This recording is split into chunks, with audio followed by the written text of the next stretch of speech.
Welcome to the Our Dad Stamps YouTube channel. My name's Pete West, and like a lot of people my age, I started collecting stamps as a child, encouraged by my father, who was an avid collector. 20 years ago I inherited his collection, and at the same time I also inherited my wife's dad's collection. Since then I've been buying and selling stamps through my online stores at Delcamp and eBay under the name Our Dad Stamps. And this has allowed me to grow the collection into what you see behind me. With these videos, I want to share some stories and information that I've learnt about stamps and stamp collecting. I hope you enjoy them, and if you do, don't forget to click on the like button and subscribe to get regular updates on new content.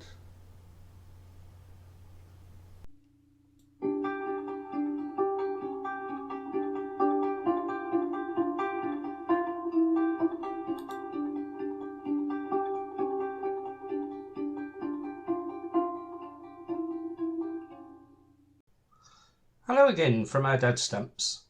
For today's podcast, I thought I'd talk about postal history. Now, it's not something I spend a huge amount of time doing, but every so often I dip in and out, and when I do, I find it a fascinating subject. And so I thought this would make an ideal subject for today's podcast.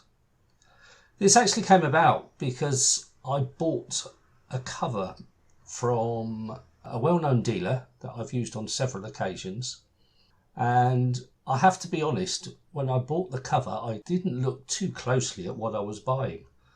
The reason I bought it was a cover sent from Malta to England, and it was using British stamps in Malta. And as many of you know, Malta is one of my specialist areas, and this was actually the first time I bought a cover with British stamps used in Malta on it. So I jumped at the chance when this was offered at a very good price. It arrived home and gave me a good chance to have a look. And when I did look properly, discovered some quite interesting features which I'd like to share with you. The first thing that struck me with this cover was actually the name. It's sent from Malta to a Mr. Rothschild. Now, I'm sure many of you will know that's the name of a banking organisation, hugely successful one, and the address on it just says Messrs. N.M. Rothschild, London. So one would assume it was going to a well-known place. So the conclusion is this was certainly sent to Rothschild the bankers. The second thing that I noticed was the date. Now, the date stamp on the front of the envelope shows November the 15th, 56. Because it's a penny red, it would be 1856, not 1956. A quick look in the catalogues would confirm that the earliest known date for these stamps to be used in Malta was 1857. So immediately I was excited. I thought perhaps I'd found a rarity, in fact a unique item. So on further investigation, I noticed on the back of the envelope is the receiving office stamp, which says 21st of November 1859. So if that is correct, if both of these dates are correct, that would indicate that it took over 3 years to get from Malta to London. And although the international postage was quite slow in those days, it certainly wouldn't have taken 3 years. So then I started to wonder what was going on. Further evidence inside the wrapper was another date from the sender of 1859. So it seemed obvious that the date on the front was incorrect. The next thing I had to decide was this a mistake? Was this an anomaly? Or was this a deliberate fraud? When you look at the envelope, you can see that the actual date stamp is on there 3 times.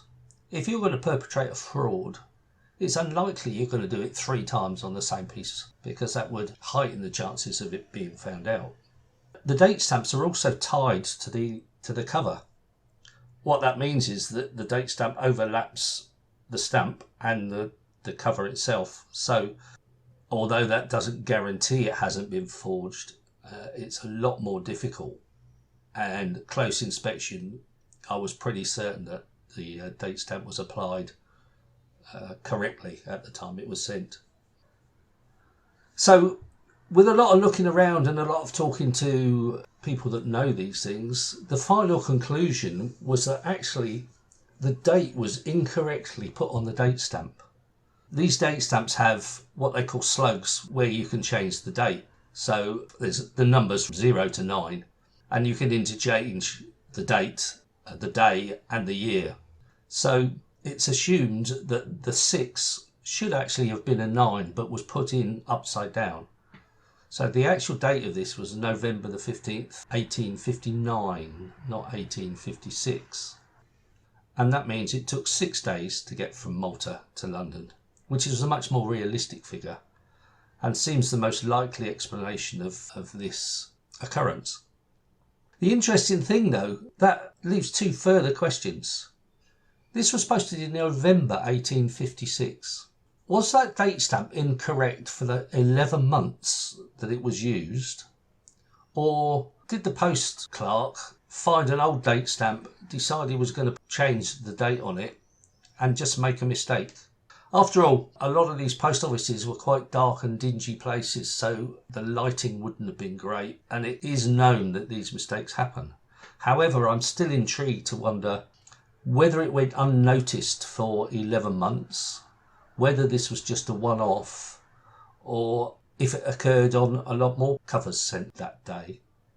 The final conclusion could be, of course, that the postal clerk did it deliberately to create something special. Stamp collecting was very much a thing by the 1850s, so it could be that the postmaster colluded with the sender to make something interesting. We will never know that, but this is the whole point about postal history for me, is that it throws up interesting objects, interesting covers that need some investigation. Before we go on to the next cover, I just want to clear up a bit of terminology. I used the word wrapper when I was describing that particular cover. And in Victorian times, envelopes as we know them today weren't widely produced, and people made up their own envelopes. And a wrapper is used to describe anything that was folded in such a way as to make it look like an envelope. And these were widely used and almost universally used for posting items. A cover is used to describe anything that's including what we know today as an envelope. You might also come across the term entire. And an entire is an ingenious folding of paper such that on one side of the paper you can write your letter, and on the other side of the paper is folded in such a way that that becomes the outside of the envelope and is used for posting. Okay, so the next cover that I want to talk about is actually one from Scotland. This is a cover with, as you can see, a black line all the way around the outside. And these were mourning covers to show that somebody was in mourning for the loss of a family member or loved one. And this is sent to Mrs. McVicar in Johnfield, Dundee in 1841. In March 1841 in actual fact. And the date is the first thing that interested me on this particular cover, because the penny reds were only introduced in February 1841.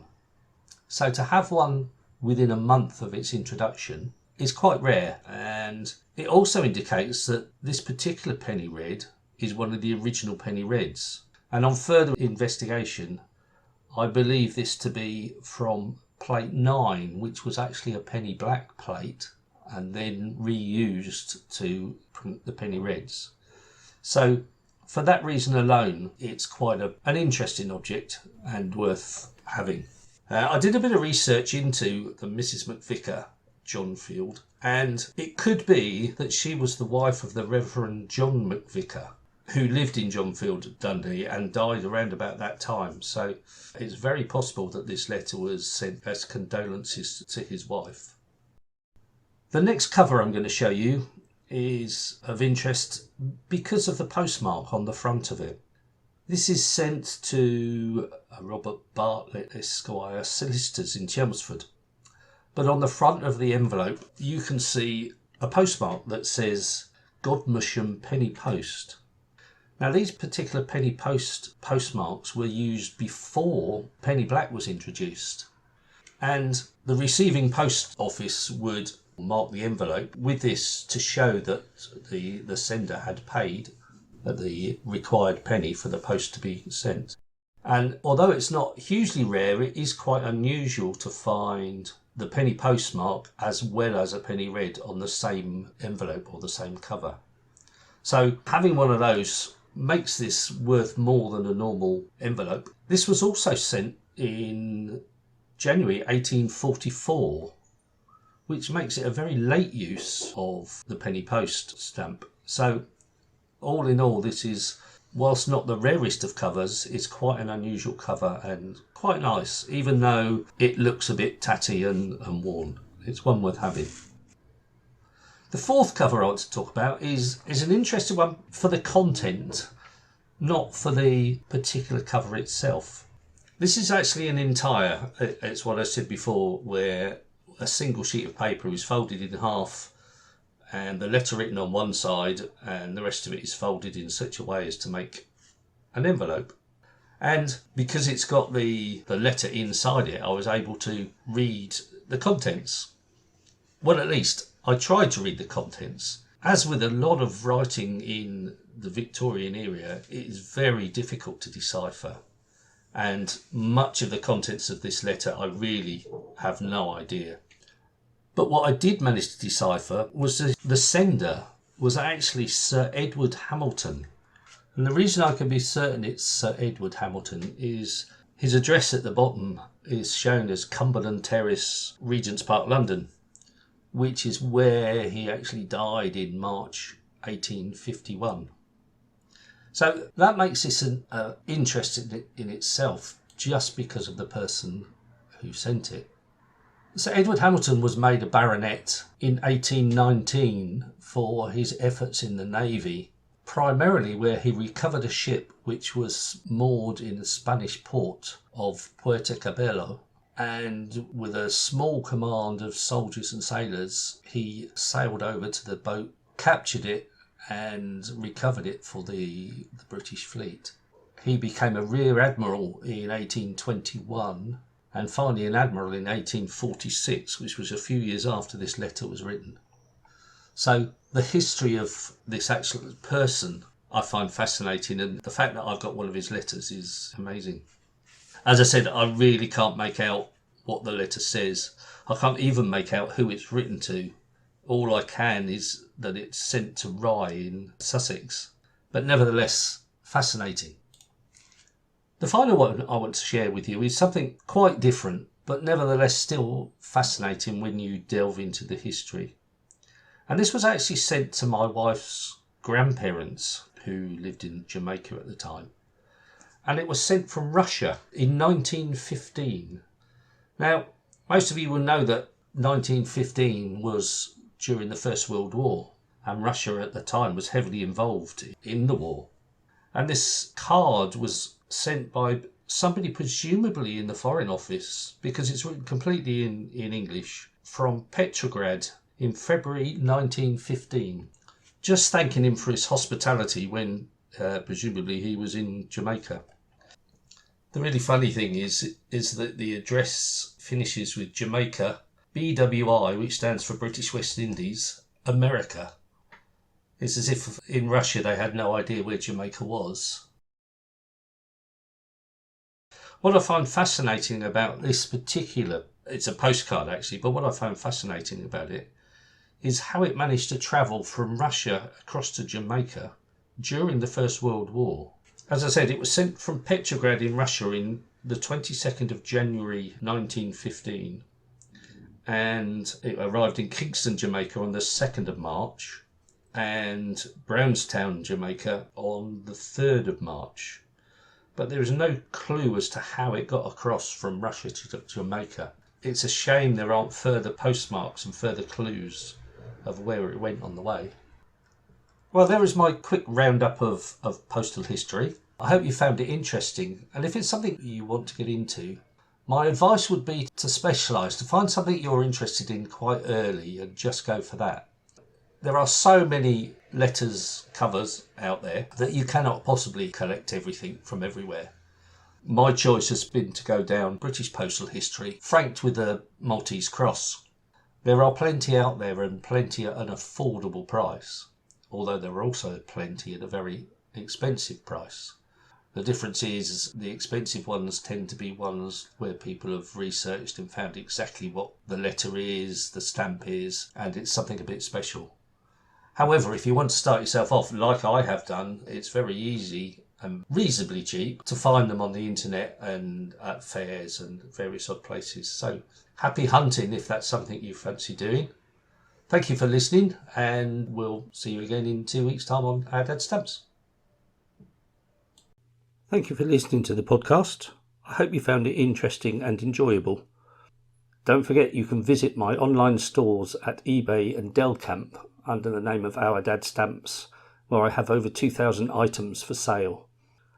Please join us again in 2 weeks' time for another edition of Our Dad Stamps podcast.